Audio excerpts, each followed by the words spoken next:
Hi, my name is Bruce Robinson. I'm a doctor and also a scientist who specialises in immunology, and I want to talk to you today about the importance of that third COVID vaccine, the booster.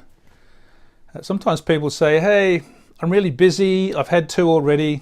Is that third vaccine, that booster, really important? Well, it is, and I'll tell you why.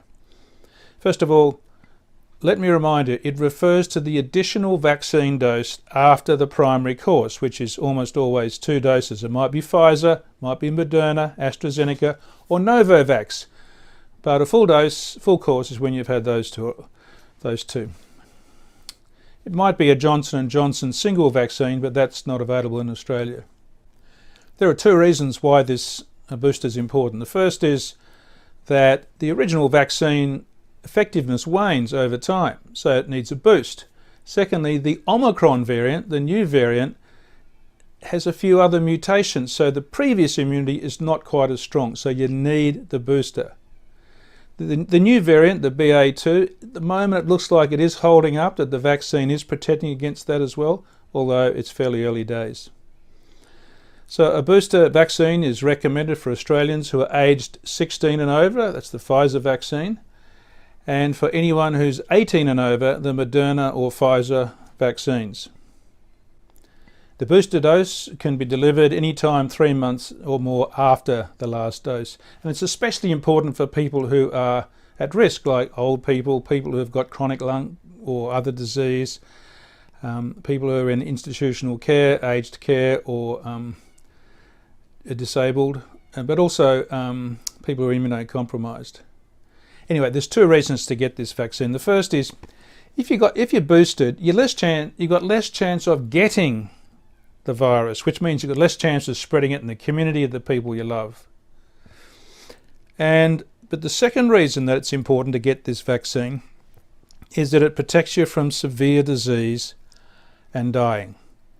And if you look at the statistics on this graph, you'll see that if you compare the death rate of people over the age of 65 who have had the booster vaccine to those who've only had 2 vaccines, it's 90% more effective. That is, you've got 10 times as much chance of dying if you've only had 2. But if you've had no vaccines, you're 100 times more likely to die if you're over 65.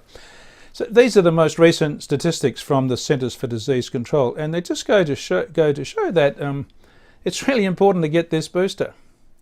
You might ask, what about the AstraZeneca? I had them before, shouldn't I have it again? Well, no, it's not recommended actually for the booster, unless there's some reason why you can't have an RNA vaccine like a Pfizer vaccine. And there'd be 2 reasons for that. One is you had an allergic reaction to it.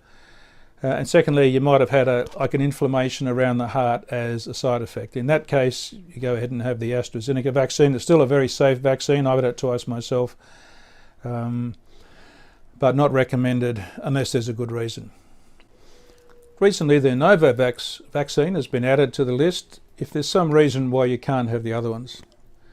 Now, if you were sitting in my consulting room, you'd probably ask me a few questions, and I'll put them out there now. One is, how long is COVID going to last? Is it going to become an annual problem like the influenza virus, or is it going to still be a big problem?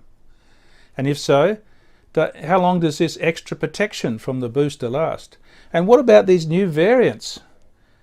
We had Delta, now we've got Omicron, and it can be pretty scary to think that you could have a new virus, a new variant, that has these 2 dangerous things. One is totally escaping immunity, so none of the vaccines or previous illnesses matter. And secondly, that it might be more lethal, like the original SARS. So I don't want to scare you, and I guess in some ways I'd like to just encourage you, because we now have strategies where we've learned about how to handle this virus. We have strategies and drugs, and also very rapid production of new vaccines.